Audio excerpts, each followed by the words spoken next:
오늘도 예수님에 대한 누가의 이야기를 이어가도록 하겠습니다.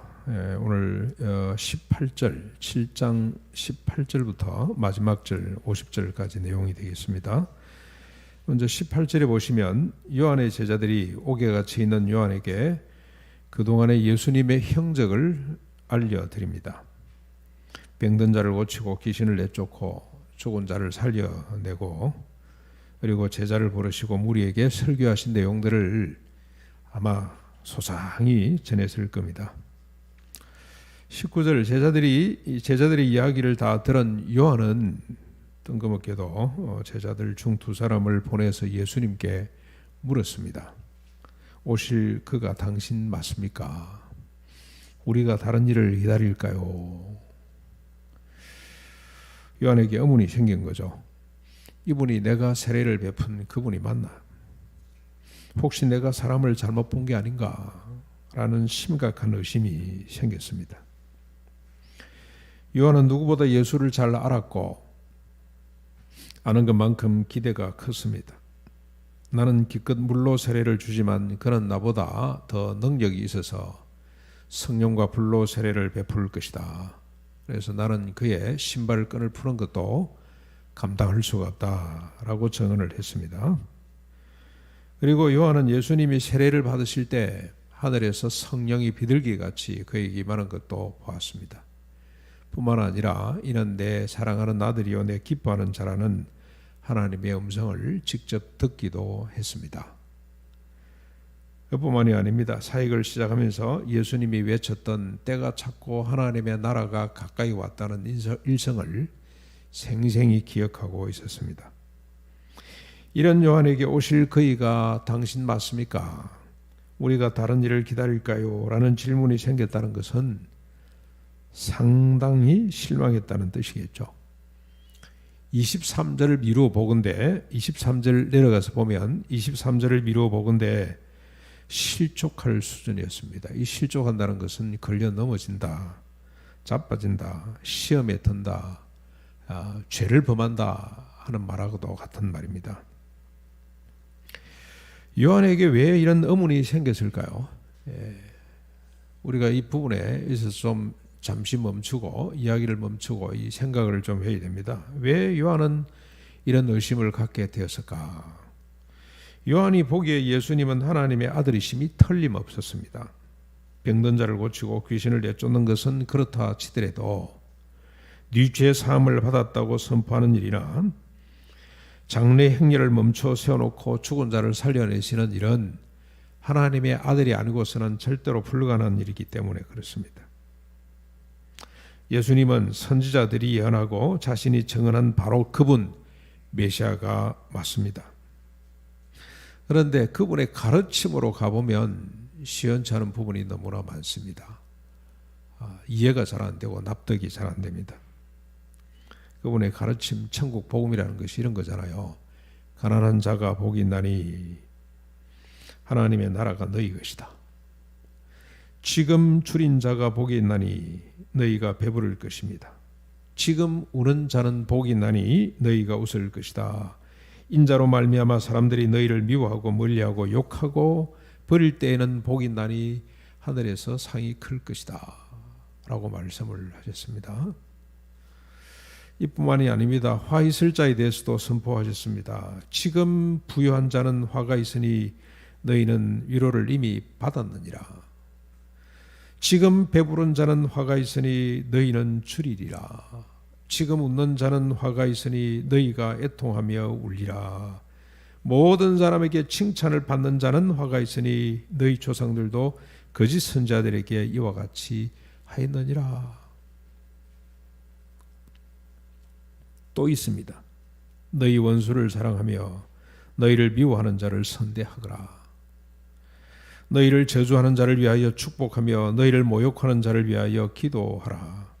너희 입밤을 치는 자에게 젖밤도 돌려대며 내 겉옷을 빼앗는 자에게 속옷도 거절하지 말아라. 남에게 대접을 받고자 하는 대로 남을 대접하라. 아무것도 바라지 말고 꾸어 죽으라. 너희 아버지의 자비하심 같이 너희도 자비로운 자가 되거라. 비판하지 말아라. 정죄하지 말라. 용서하라. 그리하면 너희 상이 클 것이다. 이게 천국 복음이라고 무리들과 제자들에게 전했습니다. 이 말씀을 듣고 있으면 나는 뭐냐, 나는 어떻게 사냐라는 생각이 들 수밖에 없습니다. 슬그머니 길을 막고 도망치고 싶은 생각이 듭니다. 계속 들으면 폭발할지 모른다는 두려움마저 들게 됩니다. 그런데 이보다 더 요한을 의심스럽게 만든 것이 있습니다. 신적 능력과 권위를 가진 분이 왜 그렇게 행하는지, 그분의 행보가 왜 그런지라는 의문이 들었습니다. 예수님은 당시 유다 사이의 실력자들과는 철저하게 각을 세웠습니다. 바리새인들, 서기관들, 제사장들과는 언제나 긴장을 만들어냈습니다. 안식일에 그들이 보는 앞에서 기어코 병든 자를 치료했습니다. 잠시도 한 곳에 머물지 않고 다니시는데 단 한 번의 예도 없이 사이로부터 천대받고 배제된 비주류 사람들을 찾아다녔습니다. 동네 사람이 같이 있자고 간청해도 뿌리치고 급히 가서 만난 사람이 나병 환자 한 사람, 중풍병자 한 사람, 옆에 친구들이 있기는 했습니다만 한 사람, 손마른 한 사람, 백부장의 병든 종 한 사람, 나인성 과부 한 사람들이었습니다. 그러니 세상에 변한 것이 아무것도 없습니다. 여전히 디비료는 황제 자리에, 빌라도는 총독의 자리를 차지하고 있고, 헤롯은 분봉왕 자리, 가야바 안나스는 대제사장 자리에 앉아 있습니다. 아무것도 변한 것이 없습니다. 반면에 정의와 인내를 부르셨던 요한 자신은 아직도 옥에 갇혀 있습니다. 아무리 요한이라고 하지만 묻지 않을 수가 없습니다. 언제 로마를 신을하고 예루살렘을 회복하고 구원하시겠습니까? 당신이 오실 그이가 맞습니까? 우리가 다른 메시아를 기다려야 하나요? 라고 질문할 수밖에 없습니다. 21절에 보면 요한의 제자들이 이 질문을 들고 찾아왔을 바로 그때 예수님은 언제나처럼 병든 자, 고통받는 자, 악귀 들린 자, 시각장애인들을 고치고 계셨습니다. 요한의 심각한 질문을 받고 예수님이 대답을 하십니다. 뭐라고 대답을 하십니까? 너희가 보고 들은 것을 요한에게 알리되 맹인이 보며 못 걷는 사람이 걸으며 나병 환자가 깨끗함을 받으며 피키 먹은 자가 들으며 죽은 자가 살아나며 가난한 자에게 복음이 전파된다고 하라고 답변을 했습니다. 예수님의 답변은 너무나 분명했습니다. 세례 요한이 증언했던 메시아의 능력과 내가 선포한 하나님의 나라가 눈으로 볼 수 있고 귀로 들을 수 있게 지금 여기에 임했다라고 말씀을 하셨습니다. 눈으로 보는 것은 병든 자를 고치고 귀신을 쫓아내고 죽은 자를 살려내는 것입니다. 귀로 듣는 것은 조금 전에 우리가 살펴봤던 것처럼 가난한 자에게 전해진 천국 복음입니다. 이 말을 들은 요한의 제자들은 실망했음이 분명합니다. 속으로 이 말을 듣자고 왔나? 이것을 답이라고 가서 우리 선생한테 구할 수 있을까라고 생각한 것 같습니다. 그래서 23절에 보면 주님이 한 말씀 더 합니다. 이 요한의 제자들에게 이렇게 생각하고 있는 요한의 제자에게 말씀을 하셨습니다. 뭐라고 말씀을 하시냐면 누구든지 나로 말미암아 실족하지 아니하는 자는 복이 있도다라고 말씀을 하시게 됩니다. 여러분, 이 말씀을 뒤집어 보면 예수님 때문에, 그분의 사역과 행보, 말씀과 교훈 때문에, 하나님의 나라와 구원 때문에 얼마든지 실족할 수 있다는 뜻입니다. 시험에 들 수 있고 걸려 넘어질 수 있고 죄에 빠질 수 있다는 뜻입니다. 하나님 말씀 때문에, 구원 때문에 시험 들 수 있다 그런 뜻이죠. 이 말씀에 요한의 제자들뿐만이 아니라 남아있는 무리와 예수님의 제자들도 어리둥절해졌습니다. 이게 무슨 말이냐? 그래서 예수님은 요한의 제자들이 떠난 뒤에 무리들에게, 예수님의 남아있는 제자들에게 말씀을 하셨습니다. 그 내용이 24절부터 28절까지 내용입니다. 너희가 무엇을 버리고 광야에 갔더냐? 바람에 흔들리는 갈대냐? 아니면 부드러운 옷을 입은 사람이냐? 화려한 옷을 입은 자는 왕궁에 있지 않냐? 그렇다면 선지자를 보기 위해서 갔냐? 맞다, 옳다. 내가 너희에게 이르노니 요한은 선지자보다 훌륭한 자니라. 기록된 바 내가 내 사자를 내 앞에 보내노니 그가 내 길을 준비하리라 한 것이 이 사람에 대한 말씀이라. 내가 너희에게 말하노니 여자가 낳은 자 중에 요한보다 큰 자가 없도다. 그러나 하나님의 나라에서는 극히 작은 자라도 그보다 크니라고 말씀을 하셨습니다. 예수님의 의도는, 이렇게 말씀하신 의도는 우선 요한이란 사람이 얼마나 큰지를 일단 부각시키는 거죠.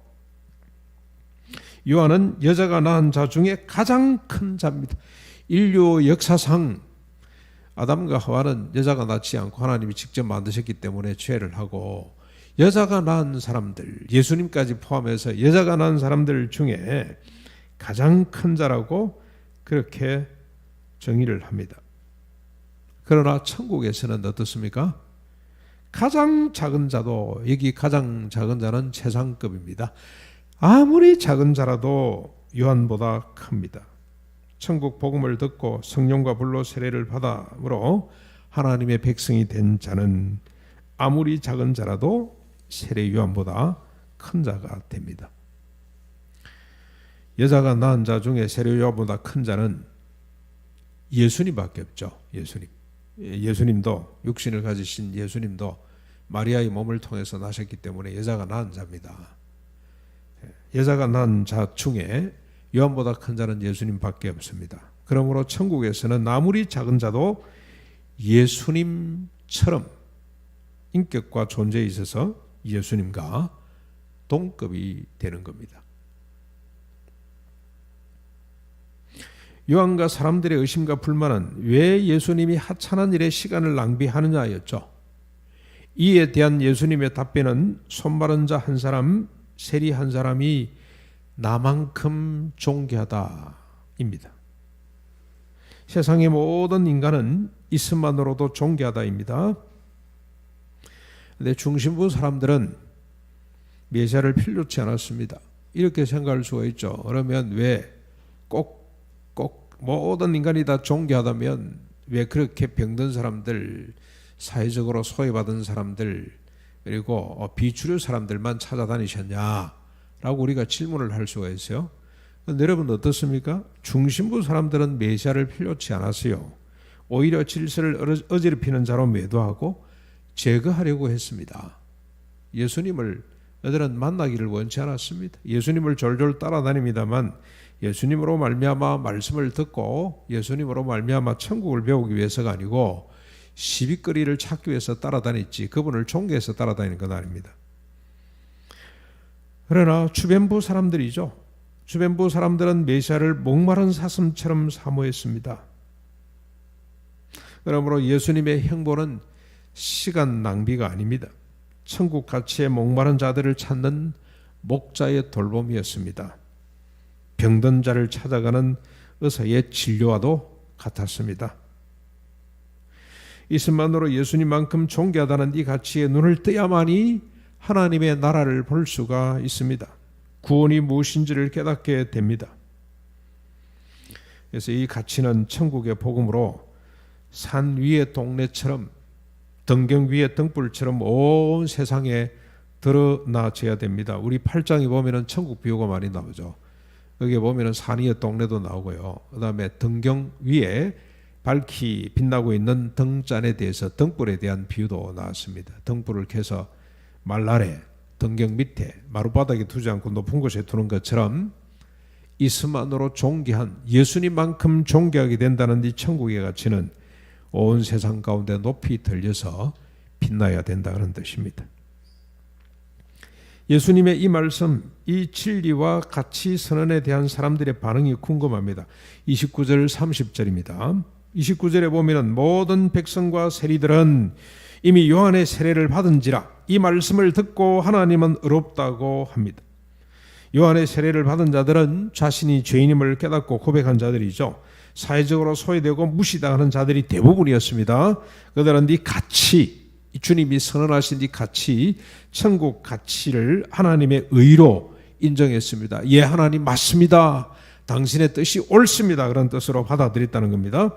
그러나 30절을 보십시오. 바리새인들과 율법 교사들은 그의 세례를 받지 아니하므로 그들 자신을 위한 하나님의 뜻을 저버렸다고 기록하고 있습니다.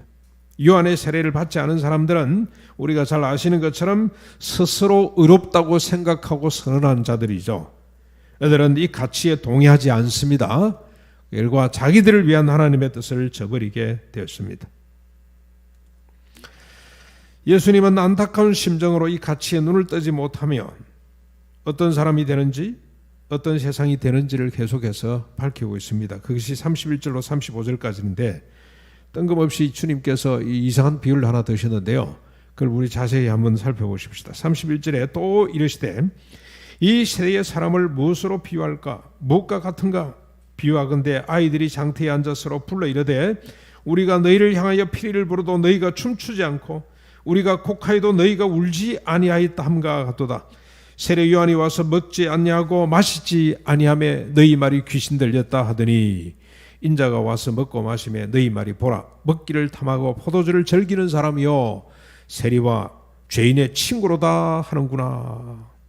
바리새인 율법 교사들, 요한의 세례를 거부한 자들, 하나님의 나라를 받아들이지 못하는 자들, 작은 자 한 사람이 예수님과 동급이라는 가치를 이해하고 받아들이지 못하는 자들은 사람들이 피리를 불어도 춤추지 않습니다. 곡해도 울지 않습니다. 세례 요한이 와서 금식하니 귀신 들렸다고 비웃습니다. 예수님이 와서 잔치집에서 먹고 마시니 먹기를 탐하는 자 죄인들의 친구라고 조롱합니다.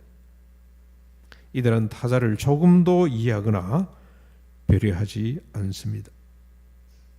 철저하게 자기 기준으로 모든 타자를 판단하고 비판하고 정죄하게 됩니다.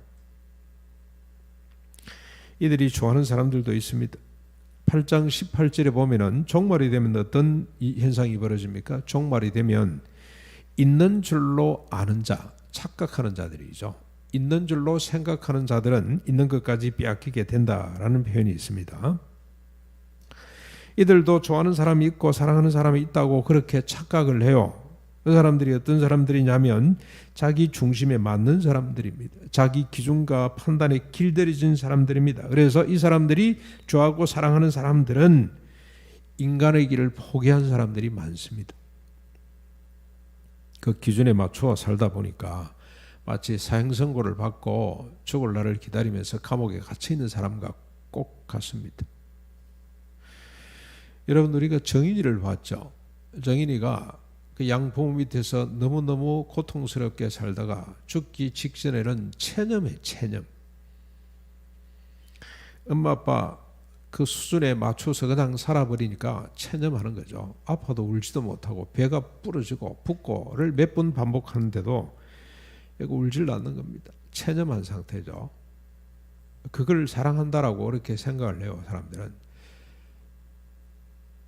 지극히 작은 자 한 사람이 예수님만큼 존귀하다는 이런 가치에 눈을 뜨지 못하면 남이 우는 거 이해 못합니다. 남이 피리를 부는 거, 기쁜 거 이해를 잘 못해요. 저 인간 왜 저러고 있지? 왜 울지? 왜 저 춤추고 있지? 왜 금식하지? 왜 먹고 마시지? 도무지 이해하지 못합니다. 배려하지 못합니다. 자기가 기준이 돼서 정죄하고 비판하고 판단하고 행동하게 됩니다. 그 전형적인 예가 바로 다음에 나오는 바리새인입니다. 36절부터 50절까지 길게 또 한 사건을 기록하고 있죠. 그 내용을 간추려 보면 이렇습니다. 한 바리새인이 예수님을 식사 자리에 초대했습니다. 예수님이 바리새인 집에 계시다는 이야기를 듣고 그 동네 한 죄 많은 여인이 찾아왔습니다. 예수님 뒤에 서서 눈물로 예수님의 발을 적시고 자기 머리털로 닦고 그 발에 입 맞추고 가져온 향유를 부었습니다. 이때 바리새인이 마음속으로 이 여인이 얼마나 더러운 죄인인 줄을 모르는 모양이구나. 이 사람이 엉터리가 많네 라고 생각을 했습니다. 비난을 했습니다. 이를 아신 예수님이 바리새인에게 빚진 자 예를 들었죠. 500데나리온, 50데나리온 빚진 자 중에 탕감을 받았다면 누가 더 사랑하겠냐라는 질문을 통해서 참된 사랑이 무엇인지, 하나님의 사람이 누구인지를 가르쳤습니다. 하나님의 나라같이 있으므로 예수님만큼 존귀한 진리에 눈을 뜨지 못하면 예수님의 발에 향유를 붓는 여인을 도무지 이해할 수가 없습니다. 그러나 있으므로 존귀한 자가 된다는 가치에 눈을 뜨게 되면 그 여인의 행위에 감격하게 됩니다. 예수를 만나기 이전 그 여인의 고통이 자신의 고통이 됩니다. 예수님을 만난 이후 그 여인의 행복이 자신의 행복이 됩니다. 너의 고통이 나의 고통이 되고 너의 환희가 나의 환희가 되는 그곳이 하나님의 나라가 임하게 됩니다. 정인이의 고통이 양 부모의 고통, 아니 우리의 고통이 되고 정인이의 기쁨이 우리의 기쁨이 되는 곳에 천국이 임하게 되는데, 불행하게도 정인이는 이 천국의 비밀을 알지 못하는 예수 믿는 사람임에도 불구하고 이 가치에 눈을 뜨지 못한 부모를 만났다가 너무나 외롭게 세상을 뜨고 말았습니다. 사랑하는 성도 여러분, 오늘 저는 너무 기쁩니다.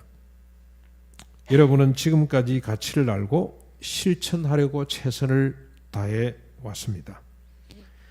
때로는 아직 육신을 가진 사람인지라 난파선에서 잠에 빠진 주님처럼 피곤하기도 했습니다. 우리가 죽게 되었다며 울부짖는 제자들처럼 두려움에 떨기도 했습니다. 그러나 그때마다 믿음으로 다시 일어나 지금까지 달려온 여러분들이 너무나 고맙고 자랑스럽습니다. 그러나 여기 이대로 머물러 있지 말고 만족하지 말고 우리 다시 힘을 모아 천국의 기치를 높이 드십시다. 그래서 가정에서 우리 아이들이 엄마 아빠 어떻게 그렇게 살 수 있어요? 라고 묻게 하십시다. 영등포 시장에서 콩나물을 다듬는 할머니가 둘의 교회를 생각하면 눈물이 나도록, 그런 물이 많습니다만 앞으로도 계속 눈물이 나도록 하십시다. 이 땅 모든 사람이 우리를 통해 하나님의 나라와 구원을 보고 듣고 누리도록 하십시다. 이것이 우리를 둘의 교회로 부르시고 불과 성령으로 세례를 베푸신 주님의 뜻임을 결코 잊지 말았으면 좋겠습니다.